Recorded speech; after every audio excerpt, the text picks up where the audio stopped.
Was my identity. And I wanted to share with you a little testimony. Maybe I shouldn't say a little testimony, it's a big testimony of how my life began, and maybe you can relate to this. I was growing up as a young boy, going to school. I knew Jesus to a certain extent. But what really was precious to me was this. There was this little voice that would follow me as I would go to school, and it would before I would do something to someone, it would ask me, "Is that kind?" And it became my friend because it saved me from a lot of grief. Growing up, going into adolescence, and I fell into sin, and the voice went away. The voice that kept me safe, the voice that was my friend, went away, and I became lost. Even though at 10 years old I was saved, I knew God, but it was this place of not knowing. Where is God? Why is things happening the way they are? What do I make of life? I didn't know who I was. I didn't know what Jesus came to do. I knew that Jesus came to love me. I knew that He lived in my heart. But I didn't know who He made me to be. I didn't know that He put power in me. I was kept on growing up, and I told God when I was 15 or 16, I gave Him 3 options. I says, "Lord, this is the way life's going to be, kill me. Or at least don't give me children, because I don't want them to live in this type of hell."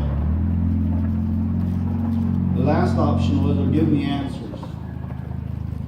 As I kept on growing up, I wanted a wife. I figured that would fix my problems. But I tell you, it didn't. It multiplied them. And yes, we had a good relationship, but my eyes didn't stay at home. My eyes went elsewhere. And I never stepped out there, but with my mind and with my eyes I did. 12 years into our marriage, we needed help. That's been 8 years ago. I finally met some people that could help me find out who I really am. And I'm going to take you to Galatians 4:7. Let me find it here. I must have sweet blood. These skeeters like me.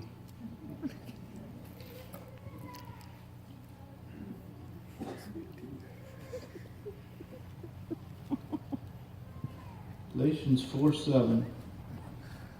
"Therefore thou art no more a servant, but a son, and if a son, then an heir of God through Christ." What happened, I finally realized that I was adopted. Finally realized that when Jesus died on the cross for me, He adopted me into His family. And with that came identity. It says, verse before that says, "And because ye are the sons of God, ye are sons, God has sent forth the Spirit of His Son into your heart, crying, Abba, Father." What I finally realized with people helping me, they took me to this place where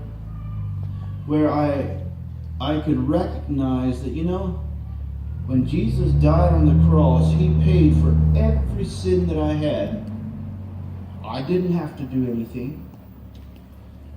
I didn't have to be something. I didn't have to perform in a certain way to accept what He was giving me. He gave it to me because He loved me.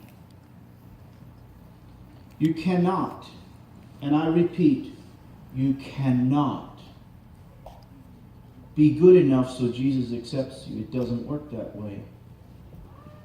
The only way and the best way that I know for Jesus to accept you is to come as you are. If you're going to try to get yourself in a position where you're now better, or that you don't have as much garbage, you're robbing Jesus from what he paid for. And that makes you a thief. Friend, I'm asking you that you just bring everything because he paid for it. Don't try to become a good person. Don't try to become something that you can't be it yourself. Jesus paid for it. So, your identity is all in that. When you cross that line, you decide to take that step and allow Jesus to be Jesus in your life, he will give you a brand new identity. He paid for. Well, let me ask you this. Which one of us, I know I wouldn't, which one of us would be willing to give one of our children so that my friend could be saved? Very few of us. I know I wouldn't. God loved us so much that he sent his son so that that can happen for us. And now that's an incredible amount of love. And if you want to take advantage of that love, you're going to have to accept the whole package. There's no way that you can get around it. And another thing is, you might be a Christian. You might have accepted Christ in your life. But if you have backslidden and you've got one foot in the world and one foot with Jesus, that's a very uncomfortable position. You will not have power in your life. That's another part of the identity. He will give you power. He will give you authority. He will give you victory. There's so many people that just say, just pray the sinner's prayer and then you'll be there. I'm telling you, this is something that, yes, praying the sinner's prayer is good. It's what's needed. But I'm telling you, you need to walk it out. You need to keep moving. You need to find someone that's willing to walk with you and to shepherd you and to guide you and to disciple you. I know that the time in my life that I wasn't discipled, it wasn't all that effective. But when I allowed people to come and walk with me and allowed them to help bring Jesus into my life, and whatever wasn't lined up, get it lined up with God, then my life started working. I can honestly tell you today, lust left. Pornography left. All that stuff can leave for you too. And you will get an identity that you have only dreamed of. Every one of us is designed to carry power, to carry authority, and to love beyond anything of our wildest imaginations. And if you cannot love, and if you're not walking with power and authority, you do not know who you are, especially if you're a Christian. Christ died so that you can have that.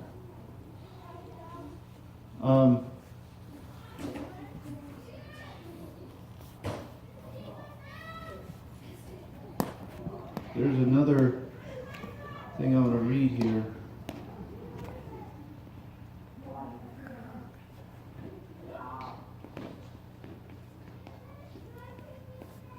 The questions about your identity. There are questions that come up in every person. If you don't know who you are, you will have the question of, who am I? Why am I here? Where am I going? And who cares? Our true identity is exactly who God says we are. If you don't know who God says you are, then it's time to find out. It's time to get you connected with God so that He can speak to you, so that you know truly who you are, what you've been designed for, and what your walk on this earth is, why you're here. If you don't know why you're here, then it's time to find out. And the first step to that is agreeing with God, giving your life and surrendering, and allow Him to clean you up.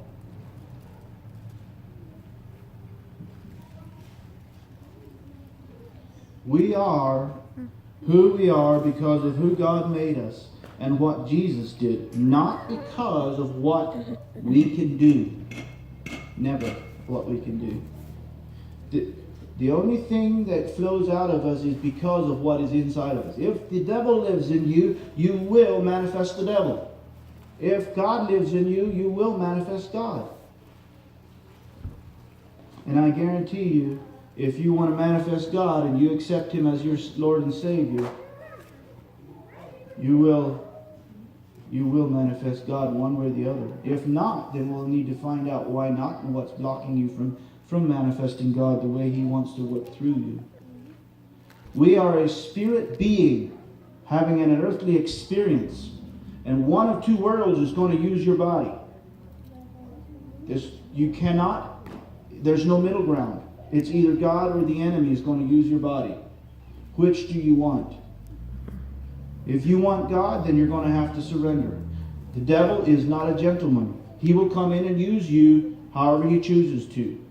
All you got to do is just give him your little finger and he'll take off with your whole arm and your whole body. It's just the way it works. With God, His kingdom is more like what I would call an upside down kingdom. He's a gentleman. He does not violate your free will. He waits on you. He knocks on your heart's door and He asks you, can I come in? And I'm asking you tonight,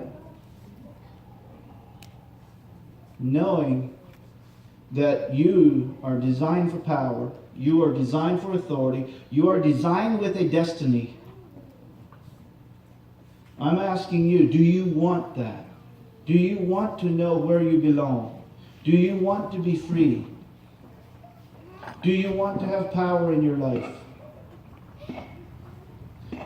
If you do, I would recommend that you would give your life, surrender your life to Jesus Christ, and allow Him to do what He wants to in your life. But you will have to allow. Did you hear me? You will have to allow. He will not come in and just do whatever He wants to. He will not come in and abuse you like the devil will. The devil will take you to parties. The devil will sexually abuse you. The devil will do all kinds of crazy stuff to you. Don't ever think, if you've been abused, if you've been abandoned, that was God. Because that's not the God I know. And if that's the God that you know, get another God. Because that's not the God I know. The God I know is kind, He's loving, He gives me power to overcome. And that's the God I want you to meet.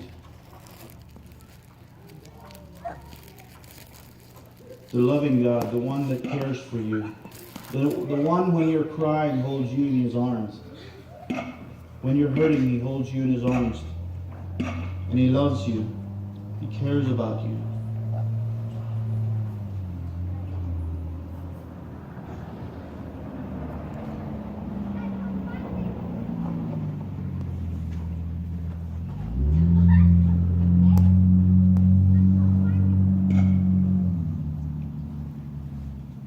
I don't have a long message tonight, but I do have that.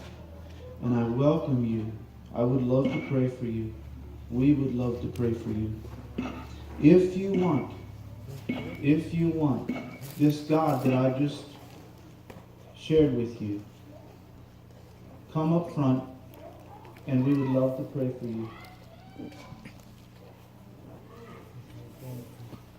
And if someone would like to play some a little music, that's fine. That'd be great.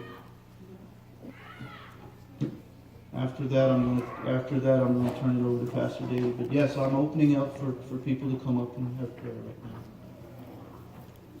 And team, you can come up too if you want to.